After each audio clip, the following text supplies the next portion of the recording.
Hi friends, welcome to our channel learn before you lose. तो friends, W D. Gann की book Wall Street stock selector के बारे में आज हम इस वीडियो में बात करेंगे। फ्रेंड्स, ये उनकी थर्ड बुक है।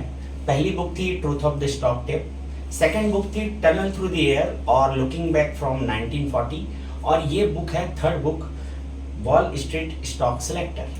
तो फ्रेंड्स, थोड़ा सा मैं ये सेलेक्टर थोड़ा सा वर्ड में जाते हैं। वॉल स्ट्रीट की जगह पे अपना एनएससी बीएससी है, स्टॉक तो सेम है। सेलेक्टर को आप समझना, सेलेक्टर का मतलब क्या कि सिलेक्शन करना है कि रिजेक्शन करना है। आप इस पॉइंट को जब तक नहीं समझोगे तब तक ये बुक अच्छे से समझ में आएगी नहीं। देखो, जैसे फॉर एग्जांपल, अगर हम कोई लड़का है वो लड़की देखने जाता है तो क्या वो लड़की सिलेक्शन करने जाता है कि रिजेक्शन करने जाता है? अगर आप ध्यान दोगे, अगर उसको लड़की में कोई खराबी मिलती है तो वो क्या करता है? रिजेक्ट कर देता है। अब लड़की के पॉइंट ऑफ व्यू से देखते हैं, लड़की लोग तो मतलब उसी मोड में रहते हैं कि मेरे को लड़का रिजेक्ट कर रहा है। ठीक है फ्रेंड्स, इसीलिए लड़कियों का सिलेक्शन हमेशा बेटर होता है लड़कों के सिलेक्शन से, वो ज़्यादा खुश होती है।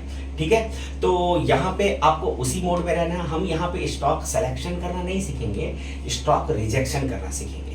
पर अपना मेथड बताने के पहले डब्ल्यू.डी. गैन ने काफ़ी सारे यहाँ पे बातें की है, मतलब जो कि है बहुत सारी काम की बातें हैं। तो उसके पहले मैं आपको थोड़ा सा बताऊं कि डब्ल्यू.डी. गैन ने ये बुक लिखा है 24 अप्रैल 1930, है ना। 24 अप्रैल, 24 मतलब 6 नंबर, 2 + 4 = 6, है ना। डब्ल्यू.डी. गैन का अगर आप डेस्टिनी नंबर और ड्राइवर नंबर जो भी आप देखोगे एस्ट्रोलॉजी रिलेटेड, वो है नंबर 6। 6 नंबर किसका होता है? शुक्र का नंबर, वीनस का नंबर होता है, प्रॉस्पेरिटी का नंबर होता है, वैभव का नंबर होता है। तो स्टॉक मार्केट में 6 नंबर वाले के लिए स्टॉक मार्केट काफ़ी कुछ, मतलब उनको, हालांकि मेरा नंबर 6 नहीं है, पर जिनका नंबर 6 है उनको स्टॉक मार्केट में बहुत बेनिफिट हो सकता है अगर वो सही तरीके से नॉलेज के साथ में इसको, मतलब इसमें काम करते हैं। तो डब्ल्यू.डी. गैन की इस बुक में आपको जो शुरुआत में फॉरवर्ड को आपको पढ़ना पड़ेगा, क्योंकि देखो स्टॉक मार्केट में हम कर क्या रहे हैं? फॉरकास्टिंग। ये वर्ड मैंने इतने बार बोला है ना कि फॉरवर्ड अपने आप ध्यान चला जाता है, तो फॉरवर्ड में आपको ध्यान देना पड़ेगा। तो फॉरवर्ड में इन्होंने क्या कहा है कि किसी भी इंसान का जो मेन ऑब्जेक्टिव होता है स्टॉक मार्केट में आने का, वो क्या होता है? वो होता है पैसा बनाना। पर रियलिटी कुछ और है, तो उसके पीछे कोई ना कोई कारण होगा। तो कारण क्या है? कारण है कि उनको सही टाइमिंग पता नहीं होता स्टॉक को बाय और सेल करने का। एक तो सही टाइमिंग पता नहीं होता, दूसरा सही स्टॉक पता नहीं होता कि किसको बाय करना है और किसको सेल करना है, और विद सही टाइमिंग। ठीक है, तो उसी के आगे थोड़ा सा चलते हैं। उन्होंने फिर अपना ऑब्जेक्टिव बताया कि मेरा क्या ऑब्जेक्टिव है ये पर्टिकुलर जो बुक है truth of the stock tape लिखने का। तो उन्होंने बोला है कि मेरा ऑब्जेक्टिव है कि वॉल स्ट्रीट स्टॉक सेलेक्टर जो बुक है वो लिखने का मेन ऑब्जेक्टिव है truth of the stock tape को अप टू डेट करना, उसमें कुछ ऐड करना। आगे उन्होंने लिखा है कि 7 साल का मेरा जो एक्स्ट्रा एक्सपीरियंस है वो मैं अपने इस बुक में ऐड कर रहा हूँ, ताकि जिसका बेनिफिट जो रीडर है उसको मिल सके। स्टॉक मार्केट में फ्रेंड्स ऐसा है कि अपने आप को अपडेट करना पड़ता है। सेम टाइप जॉब में, आप सॉफ्टवेयर कंपनी में कहीं भी आप जॉब कर रहे हो, आपको अपने आप को अपडेट करना पड़ता ही है। वो जमाना अब नहीं रहा जॉब में कि आप एक पर्टिकुलर स्किल सीख गए तो आपको अब जरूरत नहीं है। तो अभी भी वैसे जॉब हैं, पर आपका उसमें ग्रोथ नहीं होगा। एक ही स्किल पे आप, मतलब जैसे चॉकलेट पैक कर रहे हो तो कर ही रहे हो चॉकलेट पैक, वही आपको पेमेंट होना लगेगा। एक टाइम पे कोई मशीन आ जाएगी और आपका काम भी आपसे छूट जाएगा। अभी ऐसा हो रहा है। तो स्टॉक मार्केट में भी आपको अपने आप को अपडेट करना पड़ता है। देखो, स्टॉक मार्केट में पैसा वही बनाएगा जो सबसे ज़्यादा अपडेटेड रहेगा। ठीक है फ्रेंड्स, अभी आगे उन्होंने अपने क्या, मतलब जो उनका बुक है वॉल स्ट्रीट स्टॉक सेलेक्टर, उसका पहला जो चैप्टर है वो क्या है? न्यू एरा इन स्टॉक्स और चेंज्ड साइकिल। जहाँ जहाँ पे डब्ल्यू.डी. गैन ये और वर्ड हिंदी में हम लोग बोलते हैं अथवा, तो वहाँ पे अटेंशन एकदम से मेरा मतलब चला जाता है। तो देखो क्या लिखा है, न्यू एरा इन स्टॉक्स, मतलब नया सदी चालू हुआ है। स्टॉक नया टाइप का बिहेव कर रहा है, कोई मेथड काम नहीं कर रहा है, कभी करता है, मैक्सिमम टाइम नहीं करता। जितने भी पुराने ट्रेडर अपना फंडा बता के गए सब फेल हो जा रहा है। That's for new era. पर ये क्या बोल रहा है? ऐसा नहीं है, ये सिर्फ साइकिल चेंज हुआ है, पुराना ही है, नया नहीं है, साइकिल चेंज हुआ है, पर साइकिल चेंज हुआ है बोल के है नया। ठीक है फ्रेंड्स, अभी आगे उन्होंने मतलब अपना जो शुरुआत में, इस चैप्टर के शुरुआत में लिखा है कि 1927 से लेके 1928 और 1929 का एक हाफ, इस टाइम तक जो स्टॉक मार्केट है ना, फुल बुल रन में चल रहा था। सबको लग रहा था कि स्टॉक मार्केट गिर नहीं सकता, कभी नहीं गिर सकता, फेडरल बैंक हैंडल करता है, बैंक 50 टाइप का अलग अलग, जो भी थोड़ा बहुत डाउनफॉल आता था 4-6 महीने, 1 साल 2 साल का, तो बैंक कुछ ना कुछ ऐसा करेक्शन करता था। एक्चुअल में स्टॉक मार्केट में जब डाउनफॉल आता है ना, तो जो करेक्शन रियल लाइफ में होता है, रियल वर्ल्ड में कुछ ऐसा होता है जिसके कारण स्टॉक मार्केट अप डायरेक्शन लेता है। हमको लगता है कि कोई मैं प्राइस निकालूंगा, कोई सपोर्ट होगा, कोई कुछ होगा, ऐसा नहीं है मेरे भाई। रियल वर्ल्ड में जब कुछ होता है उसके बाद स्टॉक मार्केट रिवर्स होता है। ठीक है, तो यहाँ पे उन्होंने क्या लिखा है कि how traders were fooled in cycle, एक टॉपिक है उनका। और उन्होंने क्या बताया कि 1927 से 1929 तक जो कंटिन्यूसली बुल साइकिल चल रहा था, तो सब लोग क्या बोल रहे थे, गुड बाय बिजनेस साइकिल। 1927 को एक आर्टिकल छपा था, डब्ल्यू डी गैन ने उसके बारे में बताया कि उन्होंने पेपर में एक आर्टिकल देखा कि गुड बाय बिजनेस साइकिल। अब कैसे, क्योंकि बिजनेस साइकिल, सभी बिजनेसमैन को क्या पता होता है कि बिजनेस में उतार चढ़ाव होते रहते हैं, पर स्टॉक मार्केट को अगर देखा जाए तो 1921 से लेकर 1929 तक आपको उतार चढ़ाव नहीं दिखेंगे, एक ही डायरेक्शन में मार्केट गया है। जैसे अभी क्या लगता है, बहुत लोग को लग रहा है ना कि स्टॉक मार्केट एक ही डायरेक्शन में जा रहा है, डाउन जा ही नहीं रहा है, तो वैसा अगर कंटिन्यूअसली 4-5 साल तक रहा तो लोगों को क्या लगने लग जाएगा कि स्टॉक मार्केट तो गिरता ही नहीं। अरे भाई, ऐसा सिचुएशन नहीं बना है कि जिसके कारण स्टॉक मार्केट गिरे, और आप पुराना साइकिल देखे नहीं हो, ये कोई नया नहीं है। कंटिन्यूअसली 10 साल तक मार्केट अगर ऊपर जा रहा है ना, जिसको mother bull run, Rakesh Jhunjhunwala को अगर आप सुनते होगे तो उन्होंने एक वर्ड बार बार यूज किया है कि mother of all bull run, ये अभी आना बाकी है, तो अभी वही चल रहा है और 2029-30 तक चलेगा ये मदर बुल रन। तो इस टाइम पे अगर आप इसका बेनिफिट नहीं उठाते हो और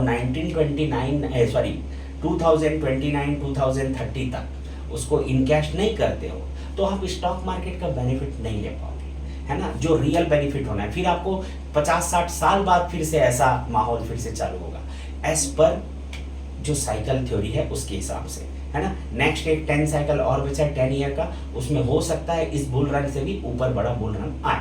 ठीक है फ्रेंड्स, ये हमारा कैलकुलेशन है as per W D Gann के मेथड के हिसाब से। अभी आगे उन्होंने क्या लिखा है कि क्यों ट्रेडर फूल हुए 1921 से लेके 1929 तक कंटिन्यूअसली जो बुल रन आया, उसके पीछे का रीजन क्या था। ठीक है, तो उसके पीछे का रीजन था, डब्ल्यू डी गैन ने जो अपने बुक में लिखा है कि उस समय क्या हुआ था ना, लास्ट 20 साल का अगर अपन रिकॉर्ड उठाते तो हर 2 साल में मार्केट ऊपर जाता था, उसके बाद डाउनफॉल आता था। पर 1921 से लेके जो 1923 तक बुल रन आया, बट ये रियल बुल रन है जिसमें पूरी पब्लिक पार्टिसिपेट कर रही है, तो ये लंबा चलता है। तो लोगों को 1923 में जो ट्रेडर थे, बड़े ट्रेडर थे, जो इन्वेस्टर थे, है ना, उनको क्या लगा कि अब यहाँ से मार्केट नीचे जाएगा, तो वो शॉर्ट सेलिंग करने लगे। पर मार्केट ऊपर गया, जब उनका मार्जिन खत्म होने लगा, उनका लॉस ओवर होने लगा, तो अब वो क्या बन गए, अब वो बायर बन गए। तो बायर के ऊपर बायर, बायर के ऊपर बायर, बायर के ऊपर बायर, जो सेलर आ रहा है उसको बायर पूरा सफा चट कर दे रहे। जब ऐसा कंटिन्यूअसली हो तो इसको बोलते हैं mother of all bull run, जो हुआ 1921 से लेकर 1929 तक, जिसको देखकर 27 में आर्टिकल क्या निकाला गया, गुड बाय बिजनेस साइकिल। कि बिजनेस साइकिल क्या बोलता है कि अप्स एंड डाउन्स होता है, ठीक है, पर डब्ल्यू डी गैन ने वहीं पे बोला कि भाई बिजनेस साइकिल गुड बाय नहीं हुआ है। दूसरी बात ये भी है कि सागर में जितनी बड़ी लहर आती है ना, उतना ही बड़ा 2 लहरों के बीच में डाउनफॉल होता है। तो वही हुआ 1929 को एक मेजर क्रश आया। ठीक है फ्रेंड्स, हालांकि उस समय कुछ रीजन था उसके पीछे का, विदाउट रीजन भी कोई क्रैश नहीं आता है, पर उसको उन्होंने आगे एक्सप्लेन किया है। अभी आपको समझ में आया होगा कि ये बुल रन क्यों है, कंटिन्यूसली बुल रन क्यों है। 1921 से 23 तक लोगों को लगा शॉर्ट करिए 23 में, पर हुआ नहीं ऐसा। और उसके बाद 23 से 25 तक, फिर 25 से 27 तक कंटिन्यूसली बुल रन आया। दूसरा, अगर आप मेरा पुराना वीडियो देखे होंगे तो डब्ल्यू डी गैन ने अपने एक बुक के रूल्स में लिखा है कि कई बार एक कंटिन्यूअसली बुल रन चल सकता है 3.5 साल तक विदाउट करेक्शन ऑफ 6 महीने का, पर उससे ज़्यादा नहीं होता, ये भी बोला है उन्होंने। तो 3.5 साल 4 साल ये मैक्सिमम है, 3.5 साल, उसके बाद 6 महीने का करेक्शन आता ही आता है। ठीक है फ्रेंड्स, अब डब्ल्यू डी ने बोला है कि अगर अपने को पैनिक को समझना है तो एंशिएंट हंटर का क्या रूल है, आप उसका डेन में जाओ, उसकी गुफा में जाओ, तो आपको बैक जाना पड़ेगा, तो पास्ट रिकॉर्ड स्टडी करना पड़ेगा। तो उन्होंने 1814 से लेके 1929 तक के जितने भी पैनिक्स आए हैं उसको अपने बुक में एक्सप्लेन किया है। तो बेटर है कि आप खुद जाओ और उसको समझो, क्योंकि स्टॉक मेथड मत सीखो, स्टॉक मार्केट में ट्रेडिंग मेथड मत सीखो, कोई मतलब नहीं है, उसके अलावा जो भी है वो सब सीखो। ठीक है फ्रेंड्स, अभी कॉसेस ऑफ पैनिक क्या क्या है, ठीक है, तो कुछ मैं यहाँ पे बताता हूँ, उन्होंने बहुत सारा बताया, पर एक जो मेजर रीजन होता है वो होता है high money rate. High money rate मतलब क्या, आप भी जानते होंगे, थोड़ा सा मैं बता देता हूँ। जैसे लोग मार्जिन ट्रेडिंग करते हैं, 1 रुपया रख के 10 रुपये का ट्रेड करते हैं, और जब मार्केट किसी एक डायरेक्शन में एक्सटेंड हो जाता है तो क्या होता है, जिसको लॉस हो रहा होता है तो उसका मार्जिन पूरा खत्म हो जाता है, तो उसको अपना ट्रेड, मार्केट नहीं बोल रहा है ट्रेड आपका क्लोज करने, पर उसका जो सिचुएशन है, उसके अकाउंट का जो बैलेंस है, उसके चलते उसको ट्रेड को करना पड़ता है। तो ना चाह के भी, जैसे 23 को क्या हुआ, शॉर्ट सेलिंग हुआ, पर 1 साल बाद मार्केट कंटिन्यू ऊपर था, तो ना चाह के भी सेलर को बाय करना पड़ जाता है। ठीक है फ्रेंड्स, तो इसका अब वैसा ही डाउन डायरेक्शन में भी होता है। इन्वेस्टर लोग हैं, है ना, कोई बाय करके रखा है मार्जिन, हाई मार्जिन में, ठीक है, बॉटम बन गया बोल के लीवरेज ले लिया, बाय कर लिया, मार्केट 20% नीचे चला गया, उसका मेरा मेन मनी तो पूरा साफ हो जाएगा, तो अब उसको क्या करना पड़ेगा, सेल करना पड़ेगा, और डाउनफॉल आता है उसके चलते। ठीक है फ्रेंड्स, अभी 1-2 रीजन और क्या बताया उन्होंने, ओवर स्पेकुलेशन, लोग को ज्यादा ही कैलकुलेशन कर देते हैं, वो जाना है 50 तक, पर नहीं 60 तो जाएगा ही जाएगा यार। इस चक्कर में ओवर स्पेकुलेशन में क्या होता है, मार्केट ज्यादा एक्सटेंड हो जाता है, जिसके कारण पैनिक, अपोजिट मतलब पैनिक आता है। ठीक है, कमोडिटी का प्राइस अगर गिर गया तो पैनिक आएगा। ठीक है, और बैंक अगर कोई फेल होता है, बड़ा बैंक, तो पैनिक आएगा, नितांत है, वो होना ही है, आप कुछ नहीं कर सकते। पर ध्यान ये कर सकते हो कि वो पैनिक भागने वाला पैनिक है कि फायदा उठाने वाला पैनिक है। ठीक है फ्रेंड्स, अभी एक और पैनिक जो हम लास्ट कुछ दिनों में देख रहे हैं वो है स्कैम्स। स्कैम 2 जगह होता है, एक स्टॉक मार्केट में होता है और एक कंपनी में होता है, दोनों के कारण स्टॉक गिरता है, मार्केट गिरता है। पर आपको, अगर आप समझे कि स्टॉक मार्केट में कोई स्कैम है उसके कारण स्टॉक गिरा, तो फर्जी है, मतलब जो डाउनफॉल है ना वो मेंटेन नहीं रहेगा। पर रियल कंपनी में कोई स्कैम के चलते कंपनी गिरती है तो वो कंटिन्यूस हो सकता है। अभी इसके आगे चलते हैं, तो उन्होंने एक साइकिल कैसे रिपीट होता है वो बताया है। तो देखो, जो स्टॉक मार्केट में नए और पुराने में सबसे प्रॉब्लम क्या होता है ना, जो नए लोग का थिंकिंग क्या होता है, ऊपर जा रहा है तो ऊपर ही जा रहा है, लगता है ऊपर ही जाएगा, और अगर नीचे गिर रहा है तो नीचे ही जा रहा है लगता है। पर जैसे ही आदमी पुराना हो जाता है तो जब वो ऊपर जा रहा है तो उसको लगता है कि अब गिरेगा, और जब नीचे जा रहा होता है तब लगेगा उसको लगता है कि उठेगा, है ना। तो जस्ट अपोजिट हो जाता है। तो आपकी इवन आप भी चेंज होते जाते हो बिना सीखे, बिना कुछ किए। आप बस स्टॉक मार्केट में ट्रेड करते रहो, सीखो साको मत, फिर भी आपका थिंकिंग चेंज होता जाएगा अपने आप। यही खास बात है स्टॉक मार्केट का, ठीक है, चक्रव्यूह है। तो उन्होंने बोला कि 1929 में जो क्रैश आया उसको आप पहले से आइडेंटिफाई कर सकते थे, कैसे? तो उन्होंने 1956 से लेकर 1996 तक का जो इंडस्ट्रियल एवरेज है ना, उसको एक्सप्लेन किया है। वहां पे उन्होंने बताया है जो वर्ल्ड वार के बाद जो सिचुएशन हुआ वैसा ही सेम सिचुएशन हुआ था सिविल वार के टाइम पे, ठीक है फ्रेंड्स। तो उन्होंने बताया कि वो जो वार है, वार आपका ही कारण है इतने बड़े जो एक्सटेंसिव जो बुल रन है। तो वार की एंडिंग, वार क्या कराता है, हाई फ्लक्चुएशन, उसके बाद वार जब समाप्त हो जाता है तो बुल रन आता है। पर साइकिल जब रिपीट होता है तो वही बुल रन, कब तक बुल रन होता है, जब तक साइकिल, जब तक टाइम एंड नहीं हुआ। जैसे ही टाइम एंड होता है फिर वहां से क्रैश आता है। तो ओके फ्रेंड, इसी फंडे को थोड़ा फॉलो करते हुए हमने 2019 का 2019 में अपन अलर्ट हो गए थे कि अब मार्केट गिरने वाला है, और 2020 में फिर मार्केट उसके बाद गिरा, तो जिसका बेनिफिट अपने को हुआ। तो फ्रेंड्स, अभी इनका सेकेंड चैप्टर में आते हैं। तो इन्होंने दिया है 24 नेवर फेलिंग रूल, कि 24 रूल है, अगर आप इसको पढ़ लोगे और पूरा का पूरा फॉलो करोगे तो आपको लॉस हो ही नहीं सकता। और मैं बता रहा हूँ, आप फॉलो करके दिखा दो 24 के 24 रूल, अगर फॉलो कर रहे हो तो आपको प्रॉफिट होगा ही होगा। पर लोग फॉलो ही नहीं करते, उनको लगता है 2-3 रूल या मेरा ट्रेडिंग मेथड। वैसे ट्रेडिंग मेथड का तो कोई वैल्यू नहीं इस पूरे रूल में, ट्रेडिंग मेथड का कहीं कोई नाम ही निशान नहीं। आपको ट्रेडिंग मेथड सीखने का जरूरत नहीं है यार, आपको बस जानने का जरूरत है कि स्टॉक मार्केट होता क्या है और ट्रेंड क्या है, बस। फिर कहीं पे बाय और सेल करो, स्टॉप लॉस लेके एक पर्टिकुलर थोड़ा सा वहाँ पे हल्का फुल्का है, उसमें ज़्यादा कुछ नहीं करना है। जो मेन करना है वो किस में करना है कि रूल्स एंड डिसिप्लिन, ठीक है।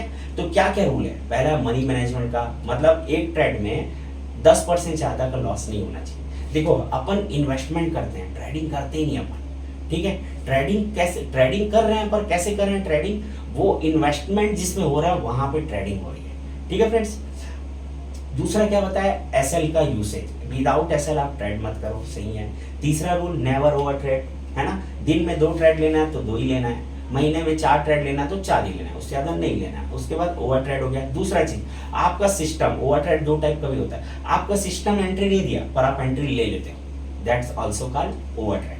अगला क्या है, नेवर लेट अ प्रॉफिट रन इनटू लॉस। एक बार प्रॉफिट हो गया, मार्केट आपके डायरेक्शन में चला गया कोई स्टॉक, तो अपना स्टॉप लॉस क्या करना, जहां पे बाय किया वहां पे लगा दो, और ऊपर जा रहा है तो ट्रेल करते जाओ, ठीक है। अगला क्या, don't bug the trend, against the trend use मत करो। तो पहले ट्रेंड को जानो, एक वीडियो डाल के रखा कि ट्रेंड को जानो, क्योंकि वही तो गेम है, trend is only your friend, ठीक है। तो अगेंस्ट द ट्रेंड कभी ट्रेड मत करना। When in doubt get out, जब थोड़ा भी लगे ना अपने को समझ नहीं आ रहा है तो उसका आंसर, जैसे स्टूडेंट मेरे फोन करते हैं, सर आपने ये बताया था तो सर ये तो नहीं बताया, यहाँ पे कैसे करना है, तो मतलब वहाँ पे कुछ नहीं करना है भाई, इसीलिए तो नहीं बताया गया है। जहाँ जहाँ पे करना है बस वही बताया गया है, और जो नहीं बताया गया है वहाँ पे कुछ नहीं करना है, ठीक है। अभी आगे सुनना, अगला क्या है, डोंट यूज लकी नंबर्स। कई लोग का आदत होता है 100 रुपये में बाय करूंगा, 50 में बाय करूंगा, या भाई ये तो हिंदुस्तान यूनिलीवर है 2500 जाता ही है, ये तो IOCL है 500 जाता है, 200 जाता है, ये सब मत करना, ठीक है। या लकी नंबर होता है 786 करूंगा, 111 करूंगा, 1008, ये सब मत करना, ठीक है। इसका भी यूज करके आप ट्रेड कर सकते हो, फिर इसके अलावा कुछ मत करना, तब ये काम करेगा। पर आप सब कुछ करोगे और ये भी करोगे तो काम नहीं करेगा, ठीक है। अगला क्या, trade only in active stock. हाँ, जहां पे ऑब्वियस सी बात है वॉल्यूम ही नहीं रहेगा तो आपका सेल ट्रेड कैसे एग्जीक्यूट होगा, तो एक्टिव स्टॉक में ट्रेड करो ताकि घुसने और निकलने में तकलीफ ना हो। अगला, ट्रेड इन 4-5 स्टॉक, जैसे कि बोला जाता है ना, don't keep your all egg in a single basket, है ना। बास्केट गिरा तो सारे अंडे फूट जाएंगे, वैसे ही अलग अलग स्टॉक में आप 4-5 स्टॉक में आप इन्वेस्टमेंट करो या ट्रेड करो। इन्वेस्टमेंट की बात नहीं है, ट्रेड की बात हो रही है। इन्वेस्टमेंट तो आपके ऊपर है। Don't close your trade without good reason. देखो जब आप एंट्री लेते हो तो ज्यादा से ज्यादा एक गलती हुई है, पर जब एग्जिट कर रहे हो तो वहां पे प्रोबेबिलिटी है 2 गलती एक साथ होने की। इसलिए अगर एंट्री ले रहे हो तो एक बार सोचो, पर एग्जिट होने के पहले विदाउट SL के 2 बार सोचना, ठीक है फ्रेंड्स। अगला है एक्यूमुलेट अ सरप्लस। हम एक छोटा सा सीरीज चला रहे हैं कि अपने को 5 साल में अपना पोर्टफोलियो 1 करोड़ तक लेके जाना है। उसमें आप देखे होंगे कि हमने जब टॉप मार्केट अपने को लगा कि काफी ऊपर चला गया तो वहां पे हमने 1.5-2 लाख रुपए अलग से निकाल लिए, है ना, ताकि जब डाउनफॉल आए तो वहां पे हम इन्वेस्ट कर सके। तो ठीक, हमने जब अभी जो इलेक्शन का जो रिजल्ट वाला दिन था तो एक गैप डाउन ओपन हुआ था, वहां पे 1-1.25 लाख रुपए कुछ बाइंग किया। अभी थोड़ा और वेट कर रहे हैं और मंथली जो हमारा जो अमाउंट आता है उसको थोड़ा सा एक्यूमुलेट करके रखे हैं, ताकि जब डाउनफॉल अपने हिसाब से अपने को लगे या किसी कोई अच्छे स्टॉक मिले तो वहां पे हम ऐड कर सके, ठीक है फ्रेंड्स। अगला क्या बोला उन्होंने, डोंट बाय फॉर डिविडेंड। देखो इस चीज को आप तब समझ पाओगे जब आपको समझ में आएगा कि ये स्टॉक मार्केट एक बिजनेस है। स्टॉक मार्केट में ट्रेडिंग करना नहीं, स्टॉक को नहीं खरीद रहे हम लोग बिजनेस खरीद रहे हैं। ये चीज आपको जब समझ में आएगा ना, तब आप इस बात को यूटिलाइज कर पाओगे, डोंट बाय फॉर डिविडेंड। और जब तक ये बात समझ नहीं आता ना, तब तक भाई इन्वेस्टमेंट करो तो डिविडेंड के हिसाब से करो, देख के करो। पर जैसे अगर बिजनेस समझ में आता है तो डिविडेंड के लिए अब इन्वेस्टमेंट करना आपके लिए जरूरी नहीं है, आपका कैपिटल आपका अपने आप बढ़ेगा, ठीक है। अगला क्या है, पेशेंस एंड करेज। पेशेंस और करेज क्या है, मैंने पुराने वीडियो में बताया है कि देखो नॉलेज ही आपका पेशेंस और करेज का पैरामीटर है, क्योंकि सही नॉलेज होगा तभी। अब बताओ, जैसे कोई क्रिकेटर है तो टाइमिंग करना मतलब क्या, जिसके पास पेशेंस और करेज दोनों हो।